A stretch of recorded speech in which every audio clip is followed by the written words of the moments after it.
नमस्कार,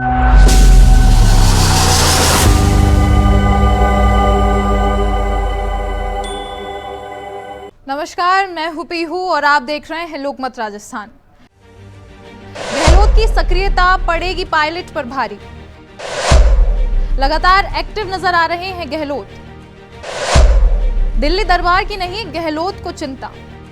मानसून की विदाई और गुलाबी ठंड की आहट के बीच में राजस्थान कांग्रेस की सियासत में आ रही गर्माहट ने घर की अंदरूनी राजनीति में हलचल पैदा कर दी है।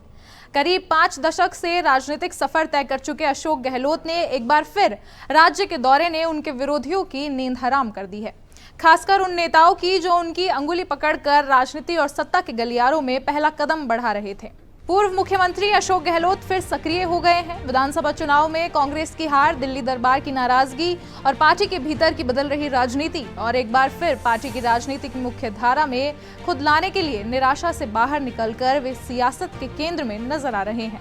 इसके लिए उन्होंने मीडिया से नजदीकियां बढ़ाई है, सार्वजनिक कार्यक्रमों में शिरकत की है और राज्य के कई जिलों में जाकर कार्यकर्ताओं से मुलाकात भी की है।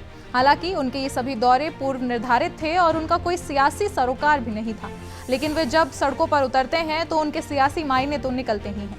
उनके दौरे को लेकर प्रदेश में जमकर हलचल मची हुई है।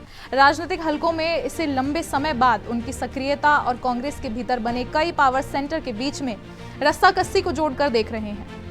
अपने दौरे के दौरान अशोक गहलोत बीजेपी पर जमकर सियासी हमले कर रहे हैं, तो मुख्यमंत्री भजनलाल शर्मा को भी सलाह मशवरा देकर उन्होंने राजनीति का पाठ पढ़ाया है।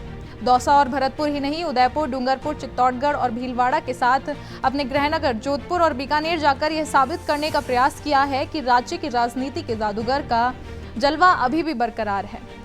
पायलट के गढ़ दौसा में गहलोत के स्वागत में कार्यकर्ताओं के उत्साह ने कांग्रेस की सियासत में फिर से बेचैनी दिखाई देने लगी है।